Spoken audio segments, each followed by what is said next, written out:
Assalamualaikum warahmatullahi wabarakatuh. Sobat-sobat calon guru, selamat datang di channel calon guru. Saya ucapkan semoga teman-teman dalam keadaan sehat walafiat tanpa kurang suatu apapun ya. Tetap patuhi protokol kesehatan, selalu memakai masker, rajin cuci tangan, jaga jarak, dan juga hindari kerumunan. Nah, sobat-sobat semuanya, untuk melengkapi video-video saya sebelumnya, yaitu tentang latihan soal tentang persiapan seleksi guru P3K 2021, yang mana untuk latihan soal wawancara, kemudian manajerial, sosiokultural, kemudian juga tes bakat skolastik sudah saya berikan pada video sebelumnya.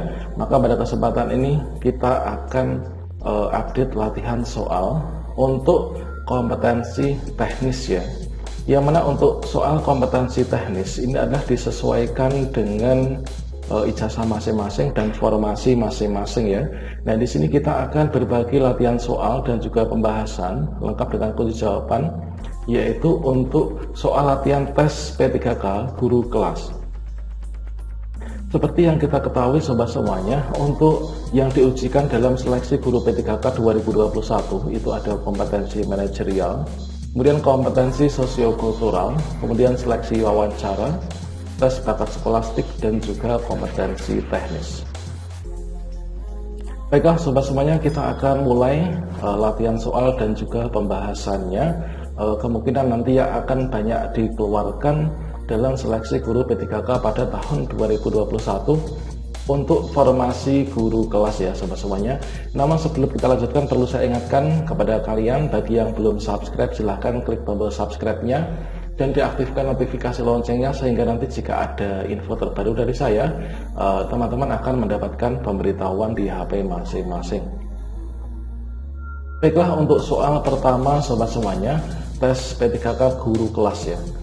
Menerapkan berbagai pendekatan, strategi, metode, dan teknik pembelajaran yang mendidik serta kreatif dengan mengintegrasikan teknologi merupakan kompetensi pada aspek apa teman-teman?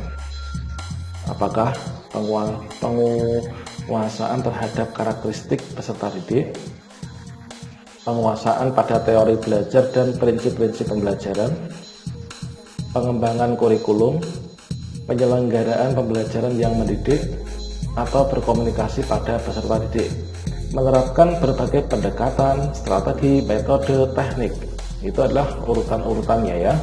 Nah, jawabannya itu adalah B ya, penguasaan pada teori belajar dan prinsip-prinsip pembelajaran. Jadi seperti yang kita ketahui dalam kampus dulu pada saat kita kuliah, untuk yang jurusan PGSD, teori belajar dan prinsip-prinsip pembelajaran itu adalah mengandung pendekatan, strategi, metode, dan juga teknis ya. Kemudian soal nomor 2, teori ini memandang belajar sebagai hasil dari pembentukan hubungan antara rangsangan dari luar atau stimulus dan balasan dari siswa atau respon yang dapat diamati. Semakin sering hubungan atau bond antara rangsangan dan balasan terjadi, maka akan semakin kuatlah hubungan keduanya atau law of exercise. Teori belajar yang dimaksud adalah apa? Behaviorisme, kognitif, humanistik, cybernetik, konstruktivisme. Jawabannya apa teman-teman? Nah, ini adalah kata kunci yang kita ambil. Ini adalah memandang belajar sebagai hasil dari pembentukan hubungan ya antara rangsangan dan juga respon. Ya, jawabannya adalah yang A ya, behavioristik. Ini adalah teori kebiasaan. Kemudian yang ketiga, di dalam proses pembelajaran, para siswa dihadapkan dengan situasi di mana ia bebas untuk mengumpulkan data, membuat dugaan atau hipotesis, mencoba-coba atau trial and error, mencari dan menemukan keteraturan atau pola, mengeneralisasi atau menyusun rumus beserta bentuk umum, membuktikan benar tidaknya dugaan itu. Hal ini merupakan penerapan teori belajar apa? Apakah sibernetik, kognitif, humanistik, behaviorisme, konstruktivisme? Nah, jawabannya adalah konstruktivisme. Jadi di sini konstruk itu adalah membentuk ya.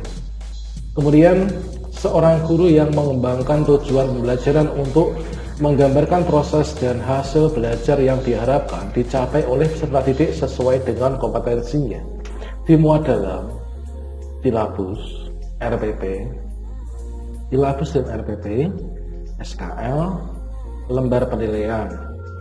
Nah, mengembangkan tujuan pembelajaran untuk menggambarkan proses dan hasil itu adalah ya RPP ya teman-teman, rencana pelaksanaan pembelajaran. Berikutnya nomor 5, dalam mempersiapkan pembelajaran, seorang guru akan selalu bertemu dengan istilah silabus dan RPP. Silabus dan RPP sama-sama sebagai rencana proses pembelajaran. Perbedaannya adalah sebagai berikut ya. Silabus berisi kompetensi dasar, sedangkan RPP mengarahkan kegiatan belajar untuk mencapai kompetensi dasar. Silabus sumbernya itu dari standar isi dan standar lulusan, sedangkan RPP sumbernya dari standar kompetensi lulusan. RPP dibuat oleh guru, sedangkan silabus dibuat oleh tim guru. Silabus dan RPP keduanya disusun oleh setiap satuan pendidikan. Dalam silabus dijelaskan metode, media pembelajaran, sumber belajar, langkah-langkah pembelajaran, dan evaluasi rinci. Nah, jawaban yang tepat adalah apa? Ya, A ya. Silabus berisi kompetensi dasar, sedangkan RPP mengarahkan kegiatan pembelajarannya ya, penjabarannya, langkah secara nyata dari KD. Model pembelajaran yang mempunyai keunggulan antara lain berpikir dan bertindak kreatif, memecahkan masalah yang dihadapi secara realistis, merangsang perkembangan kemajuan berpikir siswa untuk menyelesaikan masalah yang dihadapi dengan tepat. Adalah apa model pembelajaran tersebut? Apakah role playing, ataukah inquiry, problem solving, picture and picture, contextual? Nah, apa teman-teman? Jawabannya ya C ya, problem solving, yaitu menyelesaikan masalah. Nah, problem solving, menyelesaikan masalah, ini dari kata kunci memecahkan masalah ya. Seorang guru mengajukan pertanyaan kepada siswa dengan tujuan agar siswa tersebut mengingat kembali materi pelajaran yang sudah dipelajari sebelumnya. Hal tersebut termasuk kegiatan apa? Memberikan acuan, melaksanakan tes awal, memberikan bimbingan, membuat kaitan, atau mengingatkan motivasi. Jawabannya adalah D ya, membuat kaitan. Kemudian seorang guru menjumpai kebiasaan belajar yang kurang tepat yang dilakukan oleh salah seorang siswanya sehingga kesulitan dalam mengikuti pelajaran. Langkah awal yang tepat untuk mengatasi kesulitan belajar demikian yaitu apa? Tunjukkan akibat atau dampak kebiasaan belajar yang salah terhadap prestasi belajar ya. Ataukah berikan kesempatan kepada siswa untuk mendiskusikan aspirasinya secara rasional. Ciptakan iklim sosial yang sehat antara guru dengan siswa dan antara siswa di dalam kelas. Susun aturan dan batasan-batasan dalam proses pembelajaran. Berikan kesempatan memperoleh pengalaman yang menyenangkan atau memperoleh sukses dalam belajar meskipun prestasinya minimal. Nah, yang tepat yang mana? Ya, yang E ya, memberikan kesempatan memperoleh pengalaman yang menyenangkan atau memperoleh sukses dalam belajar meskipun prestasinya minimal.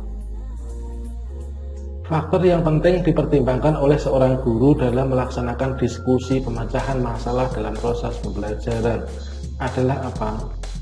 Ya, waktu yang tersedia untuk melaksanakan diskusi, rumusan masalah yang harus didiskusikan, jumlah peserta didik yang mengikuti pembelajaran, motivasi belajar siswa, ruang yang tersedia. Jawabannya apa faktornya? Ya, rumusan masalah yang harus didiskusikan ya. Kemudian seorang guru menjumpai kelas yang motivasi dan prestasi belajar siswanya rendah. Hal utama yang menyebabkan motivasi dan prestasi rendah itu apa? Suasana kelas kurang kondusif karena tidak tersedia sarana belajar yang lengkap. Siswa pasif dalam belajar dan lebih senang bermain. Siswa tidak mendapatkan bimbingan belajar dari orang tua. Pembelajaran kurang menghargai perbedaan individu.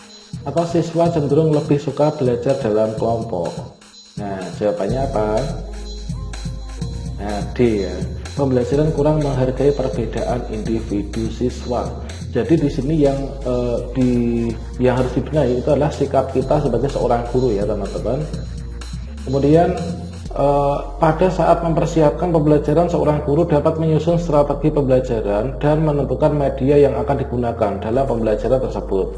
Kemampuan dasar yang harus dimiliki seorang guru terkait dengan keterampilan memilih media pembelajaran. Apa? Guru harus mengetahui latar sosial budaya siswa dan sekolah.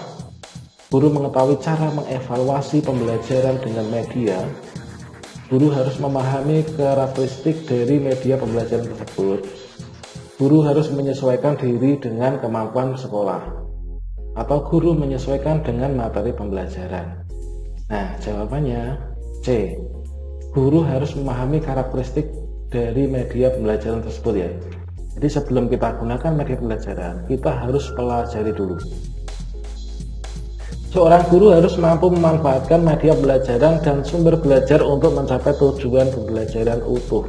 Pernyataan berikut yang benar yang terkait dengan media pembelajaran yang mana? Media pembelajaran yang paling baik adalah yang berbasis TIK. Sebuah media dapat digunakan untuk semua kegiatan pembelajaran. Semua media pembelajaran sama cara pemanfaatannya.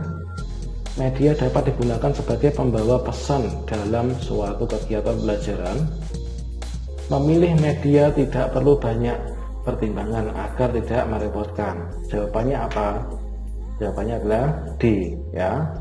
Jadi media dapat digunakan sebagai pembawa pesan ya.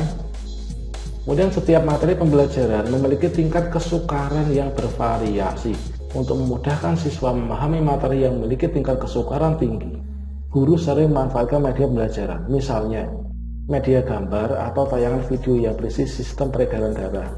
Fungsi media dalam pernyataan itu apa berarti? Menampilkan objek yang terlalu besar, menampilkan objek yang sulit diamati, membuat konkret konsep yang abstrak, menampilkan objek yang tidak dapat diamati dengan mata telanjang, atau membawa objek yang berbahaya atau sukar didapat di dalam lingkungan belajar. Peredaran darah. Nah, yang C ya, membuat konkret konsep yang abstrak. Darah itu adalah suatu hal yang abstrak di dalam tubuh manusia. Nggak mungkin kan kita praktek darah, kita kemudian keluarkan darah, kan nggak mungkin ya. Jadi kita menggunakan media. Pelaksanaan pembelajaran dengan menggunakan masalah sebagai langkah awal dalam mengumpulkan dan mengintegrasikan pengetahuan baru berdasarkan pengalamannya, dimulai dengan memunculkan pertanyaan penuntun atau guiding question ya, dan membimbing peserta didik berkolaborasi yang mengintegrasikan berbagai subjek atau materi dalam kurikulum. Pembelajaran yang dilaksanakan oleh guru itu strategi pembelajaran apa? Project based learning, kontekstual, discovery learning, problem based learning, inquiry. Nah, yang tepat ini adalah menggunakan masalah. Nah, yang A ya, project based learning. Seorang guru melaksanakan pembelajaran yang mengakomodasi semua anggota kelompok menggunakan pendapat, ide, dan tanggapan terhadap skenario secara bebas, sehingga dimungkinkan muncul berbagai macam alternatif pendapat. Kegiatan yang dilakukan guru tersebut merupakan implementasi strategi pembelajaran apa?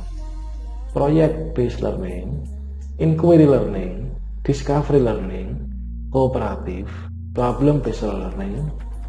Jawabnya apa? E ya, problem based learning. Kemudian seorang guru mengajak siswa melakukan kunjungan ke suatu lembaga.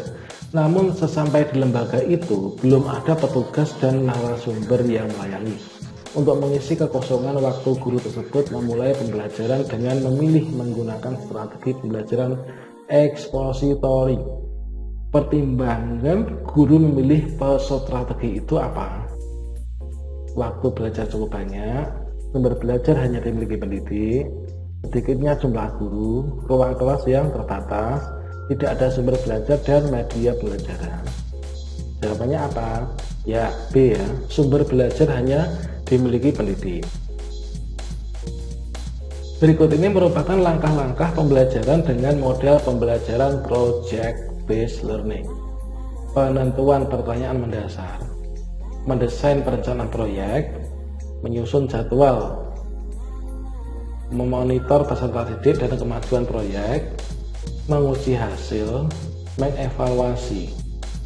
Nah, urutan yang benar yang mana? Nah, ini ada pilihan-pilihan jawaban, kira-kira yang mana?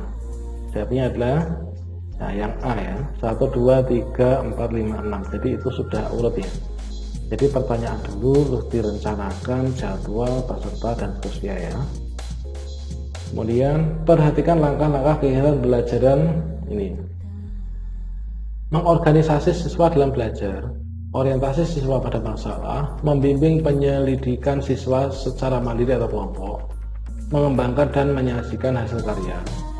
Jika langkah-langkah itu disusun menggunakan urutan model pembelajaran problem based learning, urutannya apa? Nah, kira-kira yang mana urutan problem based learning? Jawabnya adalah yang C ya, 2, 3, 1, 4 kan, 2 awalnya orientasi siswa dulu pada masalah, kemudian membimbing penyelidikan kan, kemudian mengorganisasi siswa dalam belajarnya, kemudian 4. Nah, kemudian siswa melakukan kegiatan dengan berpedoman pada langkah-langkah yang telah ditetapkan guru, yaitu mengamati fenomena sosial di sekeliling sekolah dan hasil pengamatan ditulis, disusun menjadi laporan serta didiskusikan bersama guru dan teman sekelas. Pilihan strategi yang digunakan adalah discovery, heuristik, pemecahan masalah, belajar aktif, project based learning. Yang mana berarti kegiatan berpedoman pada langkah-langkah. Nah, yang A ya, discovery, yaitu penemuan. Seorang guru ingin membelajarkan dengan menggunakan strategi pembelajaran kooperatif. Maka urutan tahapan yang tepat pada model pembelajaran kooperatif apa? Orientasi, bekerja kelompok, kuis, penghargaan kelompok. Nah, kuis, penghargaan kelompok, bekerja kelompok, orientasi. Yang tepat apa? Ya, orientasi, bekerja kelompok, kuis, penghargaan kelompok ya. Kriteria keberhasilan belajar siswa ditentukan dengan menggunakan KKM, kriteria belajar minimal. KKM atau KPM adalah rata-rata setiap unsur dari kriteria yang ditentukan. Untuk menentukan KKM diperlukan apa faktornya? Kompleksitas, indikator, daya dukung, kemampuan guru, sarana prasarana, dan intake siswa. Daya dukung, tingkat kesulitan dan kemampuan guru.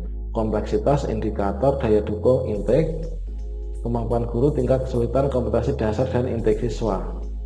Jawabnya adalah D ya, kompleksitas, indikator, daya dukung, intake. Jadi kata-kata kemampuan guru ini tidak dimasukkan. Kalau kita lihat yang A, B, kemudian C dan E kan ada kemampuan guru, yang enggak ada yang ini ya, yang D. Kompleksitas itu tingkat sulitnya pelajaran. Indikator itu ya indikator dari pelajaran itu. Daya dukung itu adalah fasilitas, intake itu adalah input siswa. Seorang guru harus menentukan kriteria ketuntasan minimal, kriteria belajar KPM. Berikut merupakan fungsi KKM. Nah, yang mana? Kecuali lah ya, kecuali. Jadi kita harus teliti kalau ada kecuali. Nah, apakah yang A, yang B, atau yang C, atau yang D, atau yang E? Nah, kecuali berarti kita pilih yang tidak ya. Guru harus menentukan KKM. Fungsi KKM kecuali apa? Ya E ya. Sebagai kegiatan pengambilan keputusan yang dapat dilakukan melalui metode kualitatif, enggak ya? Ya. Jadi tujuan KKM adalah antaranya A, B, C, D. Yang E tidak, berarti ini adalah kecualinya ya. Pada proses pembelajaran seorang guru ingin melakukan penilaian terhadap perilaku siswa. Maka instrumen yang digunakan dalam proses pembelajaran itu apa? Pedoman observasi, kuesioner, tes tulis, pedoman wawancara, tes hasil belajar. Jawabannya apa? Ya A. Jawabnya adalah A, pedoman observasi. Setiap kali di akhir pembelajaran seorang guru itu melakukan proses penilaian. Sebelum guru menyusun soal untuk menilai hasil belajar siswa, mana yang pertama kali dipelajari ya? Apakah buku sumber yang digunakan, kurikulum dan silabus, karakteristik siswa, indikator pencapaian kompetensi, atau kemampuan awal siswa? Nah, yang harus dipelajari dulu itu adalah indikator pencapaian kompetensi, teman-teman. Kemudian upaya merancang pengayaan bagi peserta didik yang mencapai ketuntasan belajar optimal tampak dalam kegiatan guru sebagai berikut ya. Nah, apakah memberikan tambahan materi berupa sumber ajar dari pengarang yang berbeda, jadi referensi ya, memberikan tes tambahan, kesukaran lebih tinggi, beri tambahan sumber bacaan lebih dalam ya, diberi soal serupa, memastikan tingkat keberhasilan, diberikan materi bahan ajar yang lebih tinggi ya, jadi adalah yang E ya, diberikan materi bahan ajar yang lebih tinggi tingkatannya dan mengerjakan soal-soal yang memiliki kesulitan tinggi. Dalam kegiatan penilaian otentik, banyak model yang dapat digunakan pada suatu penilaian. Seorang guru meminta siswa untuk mendemonstrasikan tugas belajar tertentu. Bentuk penilaian otentik tersebut merupakan contoh penilaian otentik berbentuk apa? Proyek, kinerja, portfolio, antar teman, atau diri. Nah, jawabannya itu adalah yang kinerja kan? Kemudian setiap akhir evaluasi dimungkinkan ada siswa yang prestasi belajarnya belum memenuhi ketuntasan, sehingga guru perlu melakukan remedi. Dasar rancangan program remedi bagi siswa yang capaian prestasinya di bawah ketuntasan belajar itu adalah apa? Proses pengajaran remedial pada dasarnya adalah proses belajar pengajar biasa. Nah, remedial itu dianggap biasa kalau anak.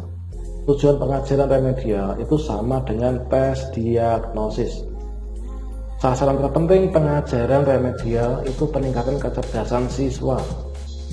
Strategi yang dipilih hanya berbentuk tes ulang agar prestasi sekolah menjadi meningkat. Nah, yang mana? Nah, yang C kan, sasaran terpenting pengajaran remedial adalah peningkatan kecerdasan siswa. Seorang guru ingin melakukan remedi, maka salah satu prinsip yang penting dipahami guru dalam merancang program remedial bagi siswa yaitu tampak dalam kegiatan ini. Buat rancangan pembelajaran khusus untuk siswa yang peserta remedial, menggunakan rancangan pembelajaran yang telah dibuat dengan memperhatikan hasil temuan analisis, hasil evaluasi belajar siswa, menurunkan standar ketuntasan belajar, menggunakan rancangan pembelajaran baru yang berbeda sama sekali dengan rancangan PADA, merancang tes ulang saja tanpa ada pengulangan penjelasan materi. Nah, yang tepat yang do ya, menggunakan rancangan pembelajaran baru yang berbeda sama sekali dengan yang ada. Jika seorang guru ingin melakukan penilaian portfolio pada proses pembelajaran, maka penilaian portfolio dapat dilaksanakan dengan cara apa?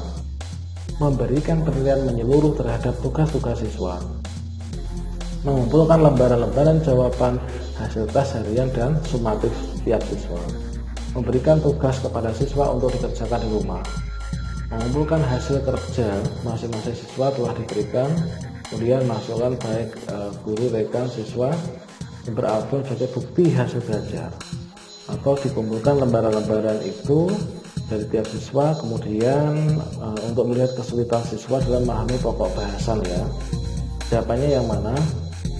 Yang do ya, jadi dikumpulkan hasil kerjanya dari siswa yang telah diberikan, kemudian berdasarkan data hasil evaluasi pembelajaran tentang memahami teks anekdot, ternyata hasilnya tidak maksimal.